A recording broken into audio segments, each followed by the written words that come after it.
Bakit nasa langit ang araw at buwan? Noong unang panahon ng araw at tubig ay matalik na magkaibigan. Sila'y tumitira dito sa daigdig. Laging binibisita ng araw ang tubig, sabalit ang tubig ni minsan may di nagbisita sa araw. Itinanong ng araw kung bakit gayon.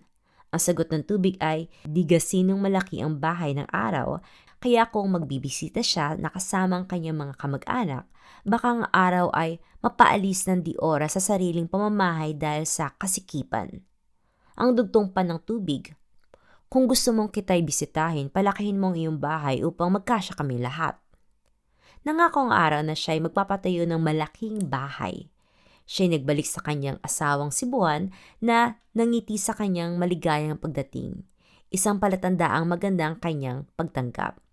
Sinabi niya sa Buwan kung ano ang ipinangako niya sa tubig. Kinabukasan nagsimula na ang paggawa ng malaking tahanang gagamiting aliwan ng kanyang mga kaibigan. Noong ito'y matapos, inanyayahan ang tubig na siya'y bisitahin.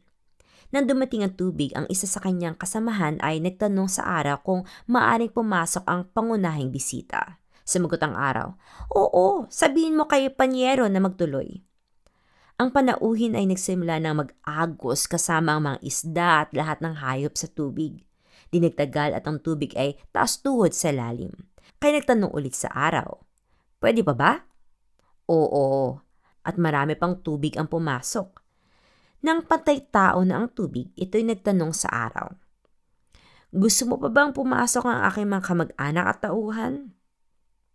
Sabay sumagot ng, "Oo," ang araw at buwan pagkat sila'y mga walang malay. Kaya ang mga kaanay ng tubig ay tuloy na pagdagsa hanggang sa ang araw at buwan ay sumampa sa bubong ng bahay. Muli na namang nagtanong ang tubig sa araw. Katulad ng dati ang kasagutan, lalong nagtumulin ang pasok ng mga tagusunod at kaanak ng tubig. Tuloy-tuloy ang pagtaas ng tubig, lumampas na sa bubong kaya sadyang napaitaas sa langit ang araw at buwan.